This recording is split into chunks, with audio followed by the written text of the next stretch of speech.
Joining us now here on GCR, we had this man stop by the studio last year. We had a lot of fun with him and Matt Rambo. They put the muffins in the freezer.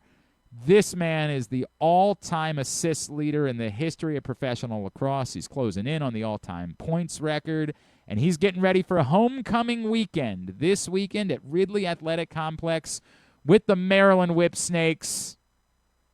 Oh, yeah, way to go, Griffin. I was muted. Set it up again, sir. No, it was too good. He is one of the greatest players in the history of lacrosse. Our friend Rob Pannell is back with us now here on GCR. Rob, it's Glenn. It's great to chat with you again, man. Thank you for taking the time for us this morning. Glenn, thanks, man. It's great to hear your voice. How you doing? Everything is good. How is things in your world? Hang on. When you guys get like this early bye at coming off a win, is there a part of you that's like, oh, son of a bitch, screw the Final Four. We got to go play, man. We're hot. Absolutely. And I think, anytime you can get some momentum, it's you don't want it to go away. And it tends to happen to us the last few years, but it is what it is. You play the cards you're dealt and move, go from there. Hey, Rob, you're at the place in your career where we talked about it. I know your goal is winning championships, and I have no doubt that in that context, like last year was a little bit disappointing because you weren't able to compete for one. Can you talk me through, because I know how much Coach Staggs respects you, what was your message to the team and what needed to be different this year and how you guys were going to get back to that place? Because, clearly you're not here for I'm going to guess, although you might tell me, dude, I still got 15 years in me. You might say that. You're a hell of a player. But, knowing how important each season is at this point. Absolutely. Coach Staggs did a great job in the off season of just having the team on consistent calls and having conversations about what needs to be done and what the expectation is to get us back to that championship weekend for the PLL. The Whipsnakes, who were so familiar being there. And a lot of it had to do with practice and just holding each other accountable, holding each other to a higher standard, a higher level of play, doing all those little things right. And what does it mean to be a good teammate as well? Being able to get on guys, and if someone makes a mistake, to let them know, not just let guys get away with going through the motions. So all those things over the course of training camp and over the course of season, they compound and they add up. So if we can do a better job as teammates and holding each other accountable, elevate our level of play and practice, and almost make game day like a day off, then we're going to have the success that we want to.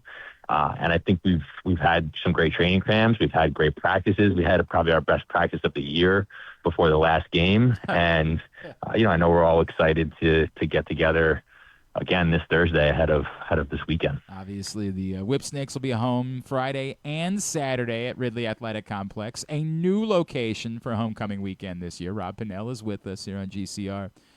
Rob, I kind of joke about that, right? But I am wondering, do you laugh when guys like me and idiots in this sport are like, you never know, could we counting down? Could these be the final couple of years? Is there a party that says, dude, I feel great. I could be doing this for a decade.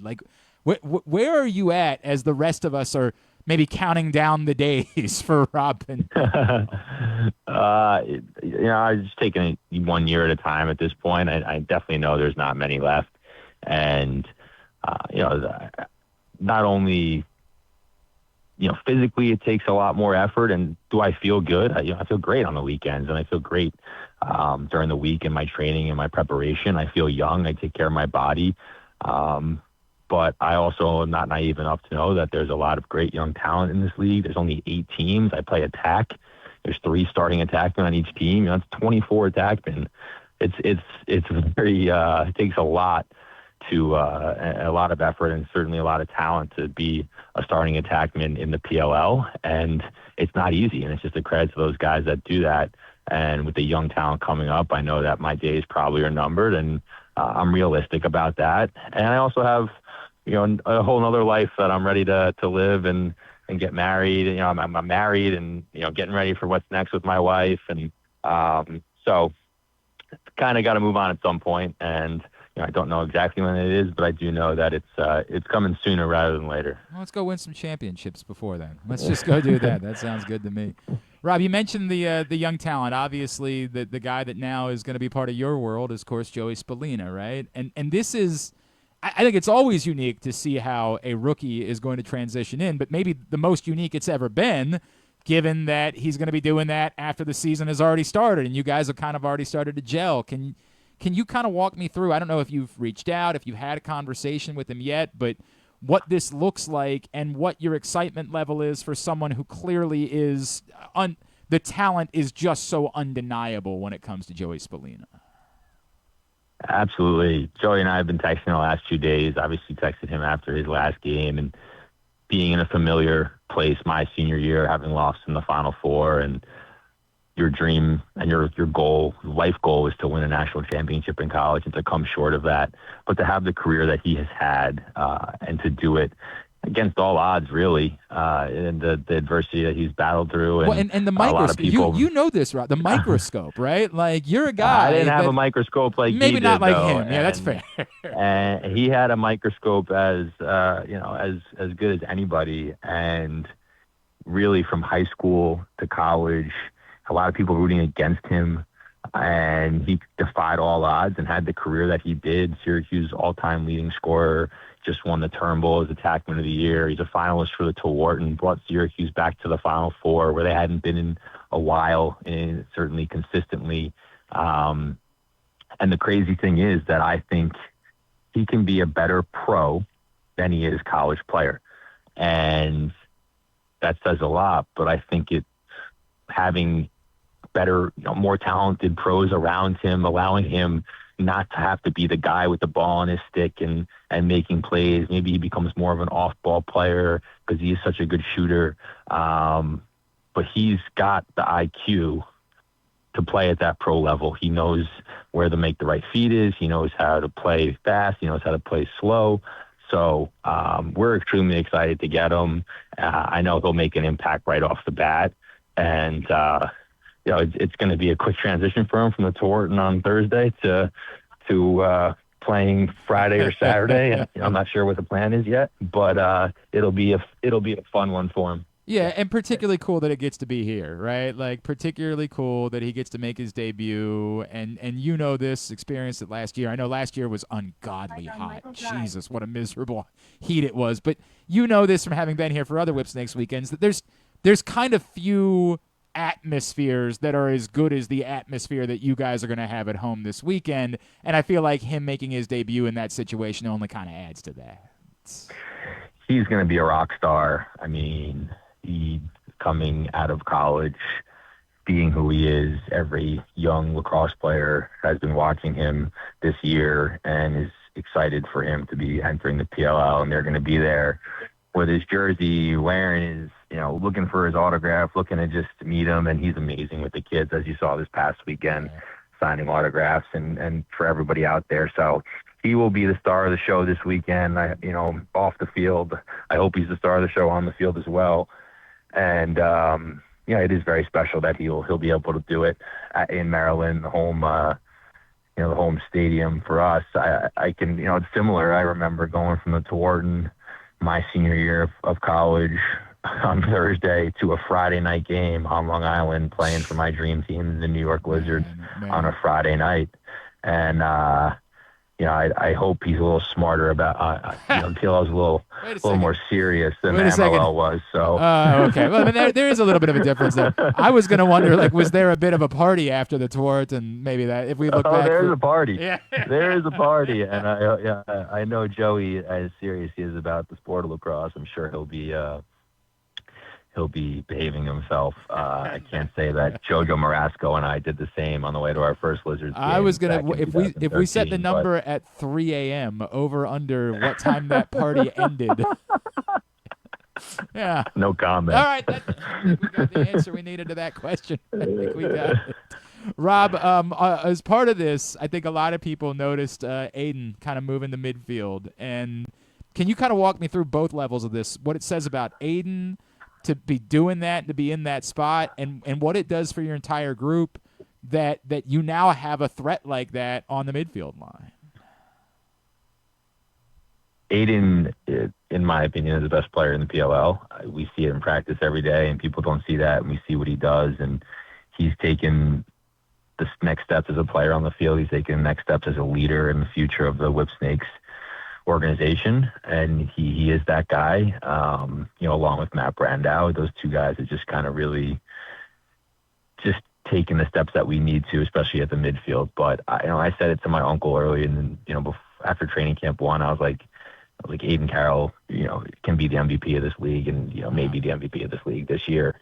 And he reminded me that I told him that after the first 2 games, because he's like, "Wow, you weren't kidding, right? You weren't kidding." And I tell Aiden before, I tell him that he, be the guy that we need you to be on the field, be the best player on the field, because he can be that guy. So, we're only 2 games in, and I'll make sure to keep him grounded just as much as I pump him up. But I do think he's got a tremendous amount of potential, and he's such a great person as well. He's got a great work ethic. I think he's the future, of the PLL at the midfield. I think he's going to be a rock star on the Olympic team in 2028, and most likely on the world team next summer as well in 2027 in Japan. So he's one of the great young stars in our sport, and I'm just grateful that I get to be on the field with him. Obviously, had the huge 4 goals against Atlas.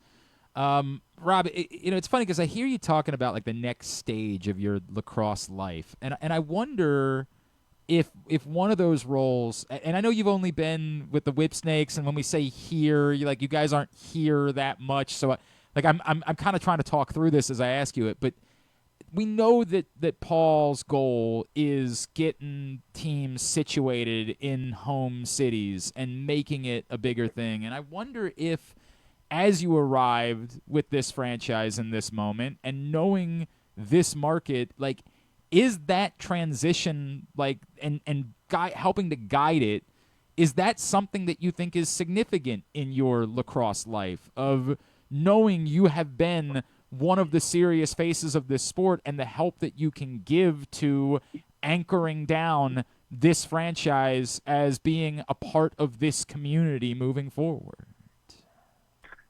That's a role that I definitely would love to explore. Yeah, I'm not sure. I'm not sure what the PLL plans are and what my plans are. I know that when I'm done playing the sport, I'm not going to be able to just give it up in its entirety.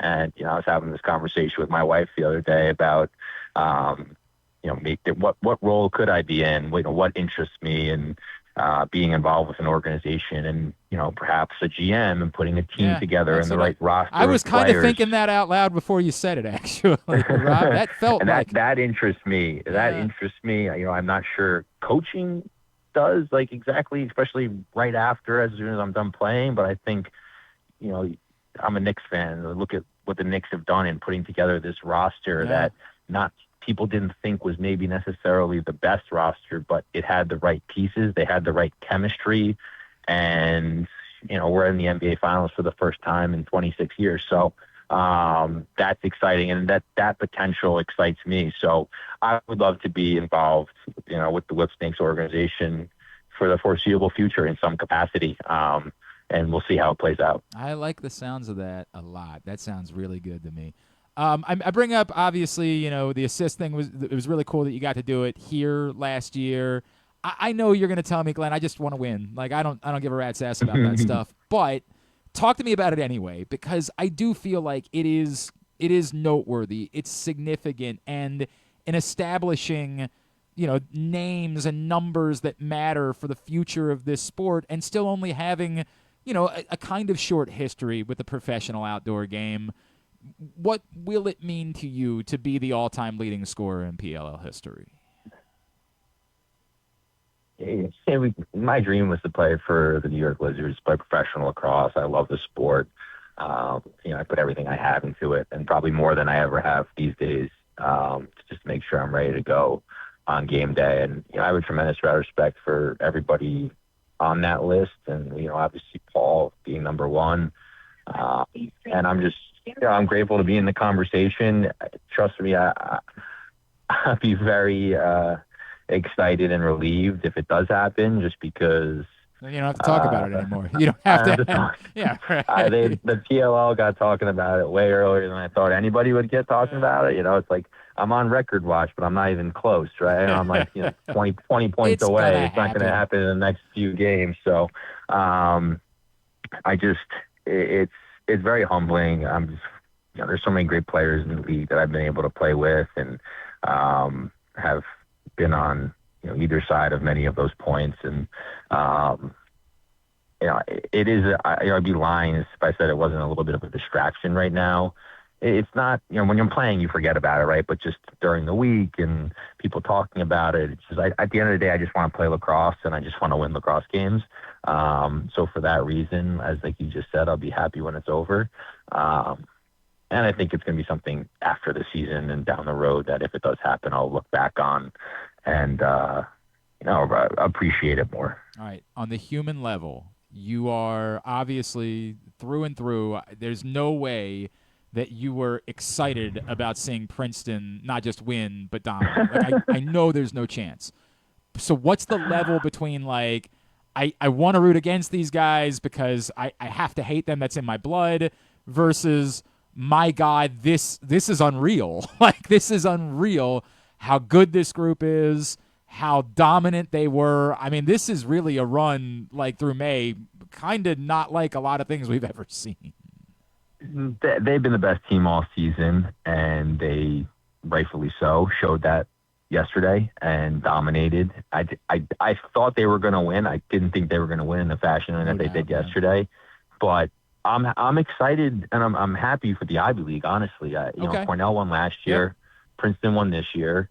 In a world where everyone talks about NIL and scholarships and kids transferring and who's getting money going here or there, and the Ivy League doesn't have any of that. And to have back-to-back national championships, I think just says a lot to, the Cornell and Princeton coaching staffs on player development and the cultures that they're building. And that word's always thrown around. But I think Princeton and Cornell, you look at the alumni bases, they have real culture there and real, Cornell lacrosse family, Princeton lacrosse family, real, it's real. And you could tell that yesterday. And it kind of reminded me a little bit of Cornell winning last year. And I'm just, it's proud for the Ivy League. And I think all the Ivy League people are can say that. I've had the, I've worked my guy Mitch Belisle a lot over the years. And I know he talks about that every time we have this conversation. So I know exactly what it is that you're discussing. And then how good are you feeling going into everybody's good? They're going to be the underdogs no matter who comes out of the West. Like, that's the way it's going to go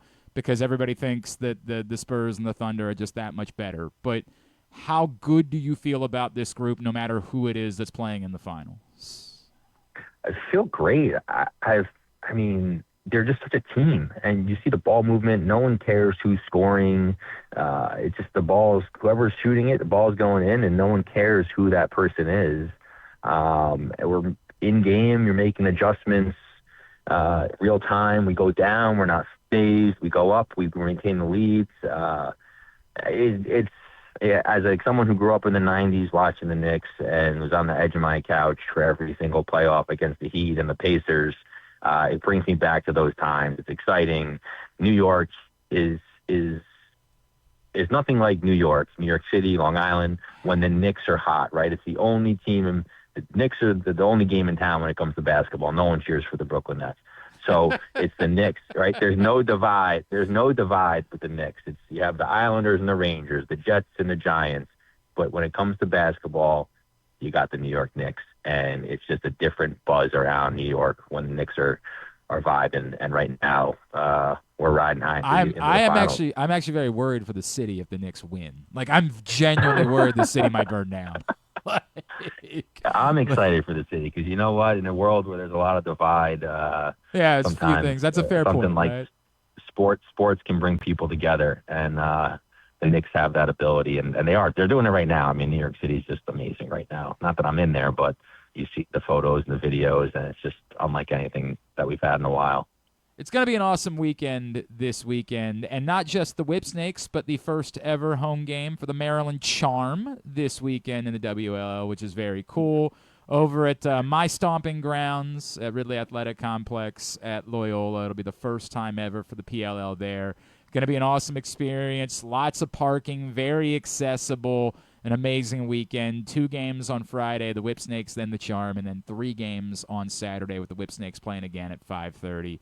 Rob Pannell, you're a king, man. It's always a pleasure. I hope you know that. Appreciate the time you take for us. Looking forward to coming out and saying hello this weekend. Thank you for spending time with us today. You got it. My pleasure as always. Thanks for having me.